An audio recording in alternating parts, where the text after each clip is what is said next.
Hi, this is Patron. One of the more frequent questions we get is, what do my results mean?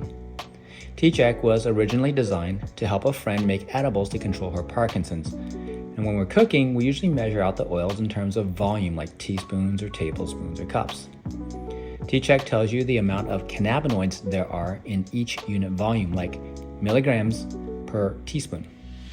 The default unit is milligrams per milliliter, but on the results screen, you can easily change this to milligrams per tablespoon or whatever it is you need.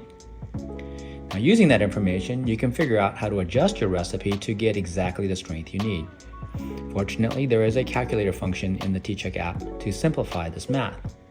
So, for example, if you need a 5 milligram cookie and your butter measures 11.5 milligrams per milliliter, and the recipe says that it'll make 24 cookies, you can simply punch these numbers into the calculator, which will tell you how to blend the butter to get exactly that 5 milligram cookie that you need.